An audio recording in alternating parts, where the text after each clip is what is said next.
Welcome to Philanthropy SA. This is a podcast about and for the philanthropic community in San Antonio and South Texas. We introduce organizations and people who are making an impact in the community. Beneficent Financial is proud to sponsor this podcast, and it is our hope that you enjoy this conversation about the impact we can have. The goal is to edify and inspire. Now please join our host, Dan Rebmann. Thanks for joining us today on Philanthropy SA. I'm your host, Dan Rebmann, and I'm very pleased to be joined today by Jennifer Smith. She's the Executive Director of the South Texas Alliance for Orphans. Thanks for being here, Jennifer. Thanks for having me. Appreciate it. Absolutely. So we're going to get into all the good stuff that the Alliance does here in a minute. But first, I want to know a little bit about you. What brought you to San Antonio, and then what got you kind of involved in this good work? Yeah, so originally came down here for grad school. I got my master's in physical therapy, started working as a PT, and then the Lord broke my heart for foster care. I was reading a San Antonio Express news article about a girl who had been abused and neglected in her home, had been removed, placed in foster care, hadn't had a great experience in foster care, and was now aging out of the system, which means basically the state of Texas was not going to be her parent anymore. And it made me angry. I just didn't know that world existed. And I kind of shook my fist at God and was like, you should do something. And he said, yeah, you should. And I was like, we weren't talking about me. And at the time, my husband and I had two, trajectories on our careers, moving forward, growing. We had two little girls, 3-year-old and a 1-year-old. And I was like, not the time, like just not our season. But prayed about it, pretty much argued with God about it. But by the end of that year, we were in classes to become a foster parents, and we started down that road, became foster parents, and our eyes got open to this just whole world that Satan is really having a field day on and destroying families and lives. And the church was absent and silent. And I'd been born and raised in the church my whole life and never heard a sermon, a mission moment, a way to be involved at all, ever. And so that was really a pivotal moment. Was when we were in our training, and the lady that was training us was not a woman of faith. She was agnostic. And I said, Linda, you need to come to my church and tell them what's going on in foster care. And she said, well, I've been to churches. Nobody shows up at my meetings. And that was the gut punch and really the light, the little fire that lit for, you're right, where is the church? The church has pretty much abdicated its role in this space. And when you look through Scripture, you can't find a book of the Bible that doesn't talk about God's heart for the marginalized, the oppressed, the neglected. And so the church needed to be involved. And so really felt like that's what the Lord was calling us to do. We started ministry in our church. It took off, grew like exponentially more than I thought. And other foster parents started hearing about what we were doing, and they started things at their church. And so by 2016, we created a little grassroots nonprofit. It became an official nonprofit in 2018, but yeah, it was a crazy ride. Definitely nothing I planned. Those are sometimes the best rides, right? Yeah. You wake up and realize, how did I get here? And all that. So,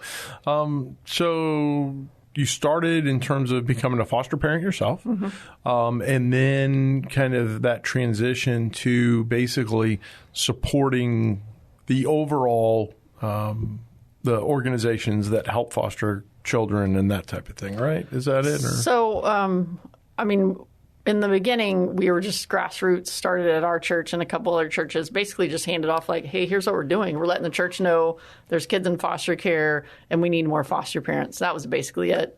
And then the further I got into it, the more I realized there were other areas that the church and individuals in the church could be involved in. And I met a lady named Teresa McCaleb at First Presbyterian, and they were part of our very beginning, gave me the money to start the nonprofit, because she was like, what would this take to be a nonprofit? I was like, well, I need money and wisdom. I don't know how to run this. And so she said, well, we do this at First Pres. So that's kind of how it took off. And it was always a ministry serving the church. We just walk alongside churches to say, hey, this is what's going on with kids and families in our community, and here's all the ways that you can get involved. Here's some other great organizations that are doing great things. But really our heart is to walk alongside that church and help them figure out what works best in this church. Every church that we serve, which is we serve 120 of them, they all do ministry differently. And that's our job, is to help get to know the church, get to know their heart, their passion, what skills, gifts, talents they have, what geographic area are they in, and then say, here's 3 things that you could do that would, greatly impact children and families involved in foster care. Gotcha. And so what are those things that you typically see that churches can do to help? So in general, the first thing is we usually get introduced to a church either from a lay leader, somebody out of the foster mom, or we have pastors gatherings now, so we meet pastors and share with them. But really the heart is to get the leadership on board to understand what's going on in San Antonio. What is the crisis? What is that there's over 3,000 kids in foster care, that we have, 1,000 kids waiting to be adopted, that we have, we have 57,000 grandparents raising their grandkids. It's really creating that awareness. It's peeling back the darkness of like, hey, there is all of this fracture in families, and creating awareness within the church, gathering the people. So that comes from either a sermon from one of our team, a sermon from the pastor, some type of mission moment, followed by an informational meeting, so that people that feel like I did when I read that Express News article of like, oh my gosh, I want to do something here, they can then take the next step, go to an info meeting and learn about all the nitty gritty nuts and bolts of here's the foster care system. If you want to be a foster parent, here's some things to consider. Here's some questions to ask. Here's some agencies to consider. If you feel like fostering is not your space, here's cost advocate. Here's what that is. Here's being a mentor. Here's what that looks like. Here's how you can support foster families in your church. Here's how you can become a babysitter. Here's how you can support grandparents. So it really looks different in everyone, but the first thing really is awareness, and then getting beyond that emotional awareness of like, oh my gosh, there are kids that are hurting, to I need you to take steps of action. So we have to we're very strategic in how we walk people through to get them from, oh my gosh, I can't believe that's going on in my community, to I'm now involved in changing lives. Right. Yeah. Because it's and probably providing that expertise on how to do it. Right. Because people will typically come to a situation and say, oh, I want to help, but I don't know what to do. Right. And we want to help people do things that are actually needed.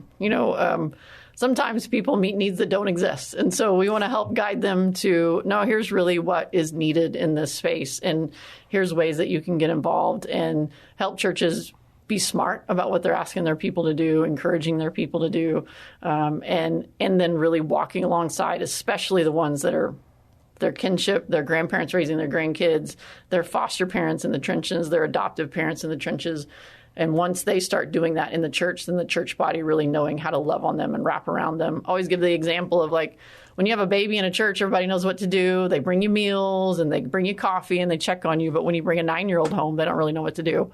And so it's helping the church understand same challenges, just bigger body. Like they need all the same help. They need meals. They need time to settle in. Send your son over there to mow their yard. Like there's so many ways that people that are not taking children into their home can be a part of helping stabilize that family and walk alongside them. Because the reality is 50% of foster families quit in the first year. Not because of lack of heart, but just they get burned out. It's just so hard. And so in our organization, we don't see that. Families don't quit. They stay in it because they have a church that supports them. They're connected with us, and we can connect them with other organizations that can support them. And so that's really our heart, is to get them in, get them supported, and help them go the distance, whatever that is for that child. And how many foster parents have you helped establish? That's a hard number to tell because we don't really know. We're really there for the church. And in the early years, we weren't chasing that. We're chasing that this year. So our goal is 200 new foster families this year.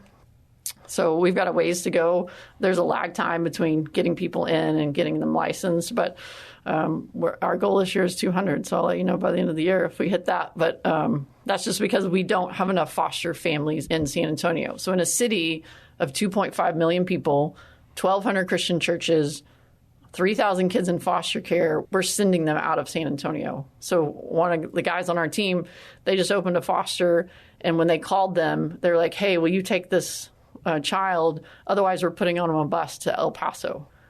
2.5 million people, 1,200 Christian churches. Like, come on. The math is stupid simple. So it comes down to lack of awareness. And just as a Western church, we're addicted to comfort. And so we just try to push people out of their comfort zone and get them to look beyond themselves. And what could you commit to for 18 months, for 2 years? You don't have to do this the rest of your life, but could you commit to one child for one length of their case and change a life? It'll change yours too, but commit to that so that we can end this crisis. Our kids shouldn't be leaving our community. And how many, like within the foster system, how many are family groups where it's siblings that are? A lot of them. So here in San Antonio, we have big sibling groups. And that is a challenge. You can only have 6 kids in the home, biological, adopted, and fostered, however that combination shakes out. And we have sibling groups that are 5, 6, 7. So they're getting split up.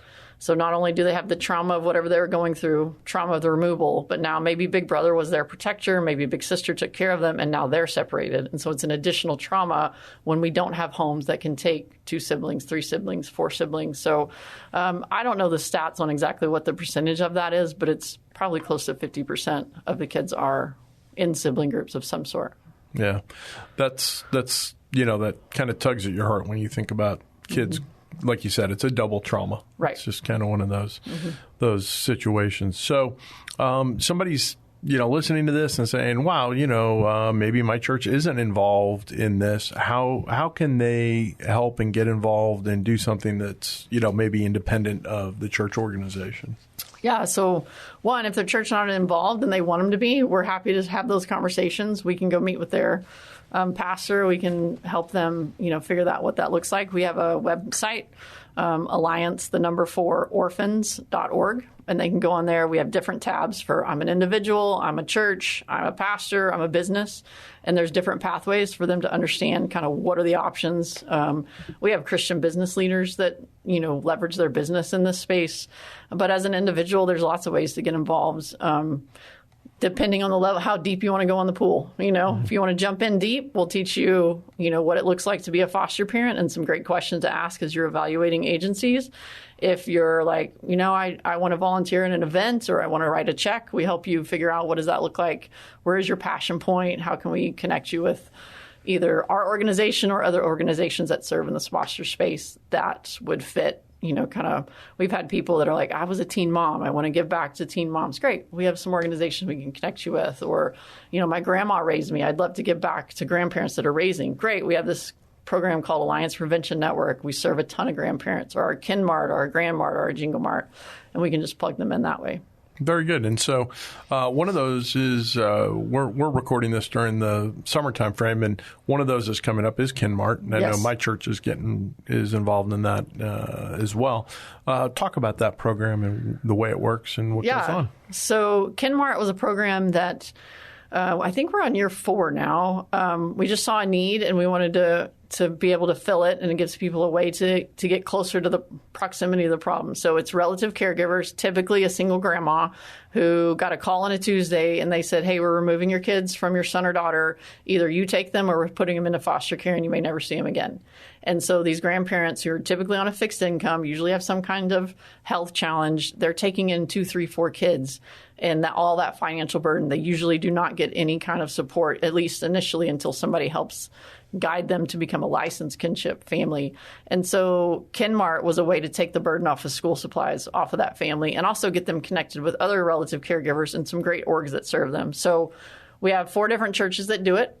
We have a registration. Anybody that's a relative caregiver, aunt, uncle, grandparent, sibling, if you're raising somebody that you do not share DNA with, but you're there's family ties, they can register, and the kids come, and their favorite table by far is the backpack table. We get churches to donate. We do not let them buy the red, yellow, and blue backpacks that are all generic. We have them go to Target and TJ Maxx and all the normal backpacks. So the kids get super excited. They can pick out their Dora Explorer backpack or their Nike backpack or whatever they want.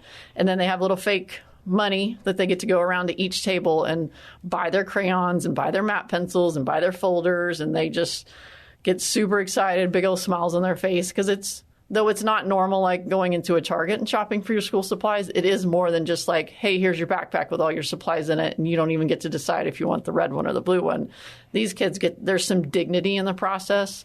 And then also, like I said, we can then connect them with Texas Grandparents Raising Grandchildren, with Stitch Ministries, with all these other organizations that serve that population also, because school supplies is not their only need. There's many more. No, they need everything all the time, just like our kids need. Right. So, well, we're going to find out more in a little bit about the great stuff going on at the South Texas Alliance for Orphans.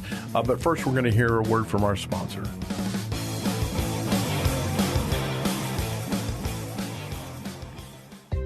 Many of you out there care deeply about wanting to make an impact on the world around you. You want to help take care of the people and organizations that are important to you.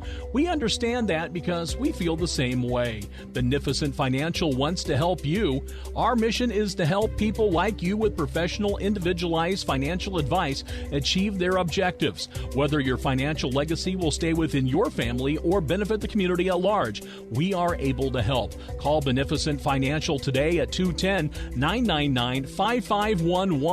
In addition to traditional wealth management, we offer philanthropic services such as direct donations of required minimum distributions, donor-advised funds, and foundations. Call 210-999-5511 or go online to beneficentfinancial.net. Let us help you do well so you can do good. Securities offered through Momentum Independent Network, member SIPC/FINRA.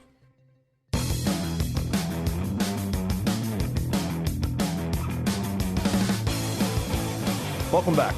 I'm Dan Rebmann, your host, and I'm pleased to be joined today by Jennifer Smith, Executive Director of the South Texas Alliance for Orphans. We're talking about the great programs that you have and that type of thing that are going on. What, as you look down the road at the trajectory of things, is that situation in terms of the numbers of people needing foster care versus, available places to people to foster, has that situation been getting better or worse over the last couple of years?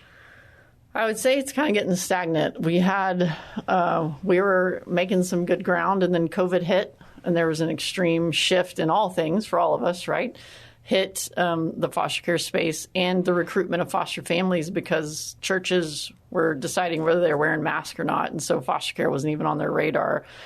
And so we're coming out of that now, but we do have some ground to make up because also COVID caused a lot of families trauma and a lot of family stress and caused more kids to come into care. And what we're seeing now is more kids with greater trauma. So these kids have experienced so much. Their behaviors are even more so than I would say before COVID. So the support on the family side has to be really huge. And recruiting families is a challenge. I think post-COVID, we're seeing a lot of weird things. People didn't go back to church. People, social engagement is down. We have a lot of mental health challenges. So on that, it seems harder to find those families that are willing or able to get out of their comfort zone to give their life to a child, because that's really what foster care is it's not getting a kid for your family. You're giving your family to a child. You're saying you're in need. You need a family. We're willing to be that person for you. And so that's our biggest challenge is getting more families to say yes to. And it's a gauntlet process. Like, it's super hard to get licensed. The state of Texas has a lot of rules and regulations that the agencies have to follow. But with the right support and encouragement, they can get to the finish line and get to that first placement and then get the support they need after that, because typically the wheels fall off as soon as you get a placement. The car breaks down, the washer stops working. Like, it seems typical in all the stories we hear. But that's where community comes in, and that's the important thing. So, yeah, our main goal is that nucleus of we need more foster families, because our kids shouldn't be leaving San Antonio. They shouldn't lose that culture of San Antonio. They shouldn't lose any healthy family members that are in San Antonio because we had to ship them to Dallas or El Paso. Like, that's ridiculous. Understood. Let me ask you, you mentioned aging out of the process, and I'm a little familiar with that. So, the foster care system basically takes someone through age 18, correct? And then at age 18, it's kind of like, okay, we're done here. Right. And the state's no longer responsible for them because they're now an adult, and so they're responsible for themselves. What is it that you've seen? What kind of support do those individuals need? And then, how often does a foster family retain that relationship with a foster child beyond that point? Yeah. So basically the state of Texas serves as these children's quote unquote parents, which no state system can serve as a parent, but that's what it is. They're their legal guardian. So at 18, if they have not been adopted, then the state of Texas is like, we're all done. You're an adult. Good luck. So the statistics for those kids are horrific. By the 76% of sex traffic victims come out of the foster care system. 40% of our homeless population spent time in foster care. 40% of our prison population spent time in foster care. So by the age of 19, about 50% of the young men are incarcerated. By 19, 50% of the young women are pregnant. So you just see these continual generational cycles of, and all the kids we served were multi-generational, meaning mom had been in foster care, grandma had had a case. Because if they're aging out, at 18, I mean, I have a 20-year-old and an 18-year-old, like to say, hey, you're on your own. Good luck with life. Like, and they've been raised in a great home with a good education and consistent, attachment and love. To expect kids that are coming from trauma, who are chronologically 18, but probably emotionally 12 or 13, but experientially like 25, to be able to navigate the world successfully with no support system, like, how do we not expect them to fail? Like, we've set them up to fail. And so they don't do well at all. And so there are a couple organizations that serve in this space, and we have another one coming online pretty soon. But through Project provides mentors for them. They can stay in foster care beyond that, but the youth has to choose to do that. And usually by the time they're 18, they're like all done with the state being their parent. But there are some foster parents that's kind of their niche. Like, they want to serve that population. And the kids can stay if the foster parents allow them. The foster parents just aren't getting any funding to help cover any of the costs of raising a 18-year-old. But and so the families that are doing it for the money, they're done. The families that are doing it because they want to see a child heal and be successful, they stay in the game. But also on that note, too, a lot of times the trauma that they've experienced by the time they're 18, they just want to go try it on their own anyways. And they're couch surfing and they're making horrible decisions like we see a lot of 18, 19-year-olds do. They just don't have a safety net. And when they make poor choices, the consequences are extremely worse for them because they don't have a front door to go back to. And so, yeah, it's a tough space. And those are the kids that we see come back in because then they have kids. And then those kids come into the system and we just see this circle of generational that we're trying to break. Yeah, generational cycles are something that a lot of agencies deal with in the programs that they're doing. And a lot of what you're talking about harkens back to the whole upstream, downstream, correct, issues that you see as well in the philanthropic world, and definitely getting to be able to intervene in somebody's life when they're, at a young age does increase the likelihood that we're going to break that cycle and have a better outcome for the individual. I mean, having said that, like you said, there's plenty of people who were born and raised in perfectly fine families and still make bad choices as 18-year-olds and, and all that. So let me ask you this. Does the state do anything on the foster side like I know they do for adopted children, where adopted children can get tuition to state universities? Do they provide something like that for people coming out of foster care? Any child that has been in foster care for a length of time and a certain age is eligible for that in-state tuition. So, which is a great program. I mean, I have a kid in college, about to have another one, super expensive, but it only covers tuition. So that's about half of our costs as parents, right? So we have to have housing, books, all the other things that come along with it. So though it is a great program, very few of them take advantage of it, 3%, because they can't afford all the other things. And they haven't gotten over the gauntlet. They usually haven't graduated high school by 18 because they've moved schools 6 times at least. And there's nobody behind them coaching them up and encouraging them like, hey, let's go tour this college. Let's go apply here. And so they don't even have a vision for that. And we have a great program here at UTSA. They've done some incredible work there. And the kids can stay on campus.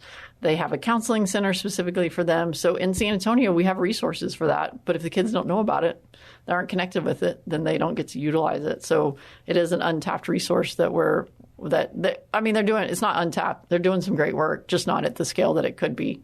And they have more capacity. They have more capacity for sure. Yeah. Very good. So we've talked about a lot of things related to, obviously your program and foster care and that type of thing. One of the things you mentioned is churches, but then you mentioned partnering with other organizations. Talk a little bit about that and what that looks like and kind of, some examples of some really good partnerships where synergies were achieved. Yeah, so we actually just had one last night. So there's a movie coming out called Sound of Hope. It's the same studio that did Sound of Freedom, the sex trafficking movie that came out last year. This movie is about foster care. It's about this tiny community called Possum Trot out in East Texas. And about 20 years ago, they emptied the foster care system in East Texas. There were no more children waiting in the foster care system. And this church is like 50 members, significant poverty, but their pastor got passionate about it and led his congregation led by personal experience. They started taking in kids, and it emptied the foster care system. Well, we did a private showing last night, and it was the Alliance, it was Chosen, it was Belong, and it was CASA. And these four, we all serve in this foster space, do different pieces, but all serve together. And so we collaboratively did that together and invited people to the show with the goal, because all of our goal is to see families restored, children heal, foster families and adoptive families thrive, and we just work in different spaces in that. But we shared that same goal that night. We all got up at the end of the movie and talked about our different pieces. But yeah, there's some great nonprofits that work really well together here in town. And the funders, to their credit, help that in that they're not going to help fund somebody that's doing this thing and that thing. Their goal is, well, if somebody's already doing that, you don't need to do that. Find something that's not being done. And so that's, I think, one of the great things about San Antonio is we have funders that are really strategic and they think about that stuff. And so the players that are out here doing things are doing things that nobody else is doing, and serving in different spaces, but working together so that we don't have to reinvent the wheel. I can just go, hey, you should go talk to Jenny Lord at Chosen. You should go talk to Angie White at CASA. Mm-hmm. And Angie's been on the podcast before. We had an opportunity to hear about that and all the great opportunities there are to get involved that way as well. So it is great to see complementary agencies come together and do that sort of thing. So we've looked at some, a number of different issues. And I guess, what question didn't I ask that you wanted to make sure you got an opportunity to talk about today? Sure. I think one of the big things is you talked about earlier, upstream, downstream. And so in the lane of talking about foster care, well, what's upstream from foster care? Upstream from foster care is broken families. And so one of the programs that we have launched this past year is called Alliance Prevention Network. And so we've trained a lot of DFPS, Child Protective Service caseworkers who work with families that are on the brink of losing their kids, families that maybe they left their kids with grandma, and now grandma's like, I don't know what to do. Mom and dad are, AWOL. And so those caseworkers can then put in a request to the Alliance Prevention Network platform. So it's typically for beds, car seats. As we come into summer, it'll be AC units. We receive that request. We send it out to our churches that are response churches. And those churches say, I can do one of the beds, I can do the car seat, I can do the AC unit. Then the church that is closest to that family geographically will then go deliver the stuff to grandma, help set up the bunk beds, help set up the window unit, whatever that looks like, with the goal of building relationship. Because the stuff, the tangible stuff, is just stuff. Walmart could do that. Where that family thrives and stays together, those kids stay in that home for 6 months, for a year, is over relationship. And obviously there's something going in that family dynamic that grandma's having to raise grandkids or aunts having to raise nieces and nephews. And so a lot of times they're very isolated. And so as that church delivers that stuff, they're also saying, hey, I'm going to check back in with you in a week and see how you're doing. Hey, we have this VBS going on this summer. You should drop the kids off and get a little break. Hey, we have Thanksgiving turkey dinners. Can we deliver those for you? We got this Christmas thing coming up. Can we get the kids on the lit? They're ongoing. It's really, instead of having people come to the church, it's the church going to the people in their areas who are struggling, who are hurting, and being the church, like loving like Jesus, like going out and serving, not with an agenda of like, we want you to come to Jesus. I mean, we do, but it's just loving like Jesus and supporting the families that are struggling in their neighborhoods. So that's one of the cool programs that churches are buying into, and we've got a lot of businesses that are stepping into also. That's awesome. So when you mention businesses stepping into that, I mean, obviously you talk about churches, you've got an organization that has the ability to talk to people and hopefully mobilize some volunteers and that kind of thing. How do businesses get involved? So we have some really cool partnerships with businesses. One is for youth that are aging out. Rudy's, Paloma Blanca, and Chris Madrid's we're doing a work program with them. So we've trained them in trauma, and they're employing these young adults who have aged out or are about to age out with the heart of like, we're here to we know this is not a typical employee. You're going to struggle. You're going to try to blow this thing up. We're going to be here to walk alongside you, mentor you, coach you, parent you a little bit. And so we've trained them. And so that's a program that we're trying to break that generational thing with. So we started it with restaurants. We'll move into other industries as this gets rolling. The other way is with the Alliance Prevention Network. Sometimes we get requests for pest control, for car repairs, for home repairs. And so we're looking for business owners that are willing to say, hey, call me twice a year and I'll do free pest control. Call me twice a year and I'll fix 2 cars. Call me twice a year. And so it's not a burden on any one business, but that's a way that a Christian business owner can give back, is they can say, I'm going to leverage what I'm already doing. I'm already doing this. Let me just give this away for free or at a discount to help a grandparent or an aunt or an uncle that's, stepped in to serve kids. Keep them out of foster care. That's awesome. So people have heard a lot of ideas and that kind of thing and getting involved. Why don't you give us the best way to contact you all one more time? Yeah, so our website has a ton of information. So that's alliance4orphans.org. And also you can reach out to me at my email, which is Jennifer, JENNIFER, at alliance4orphans.org. Super. Well, we're very glad to have had you here today and learn more about what y'all are doing, and certainly hope that gap between the number of kids who need fostering and the availability of it narrows substantially. This is Dan Rebmann, thanking you for being with us today and just reminding you to do well so you can do good. Thank you for joining us at Philanthropy SA.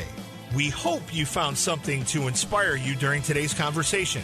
If you know organizations and people who are making an impact in the community, we would love to hear about it. Until next time, do well so you can do good.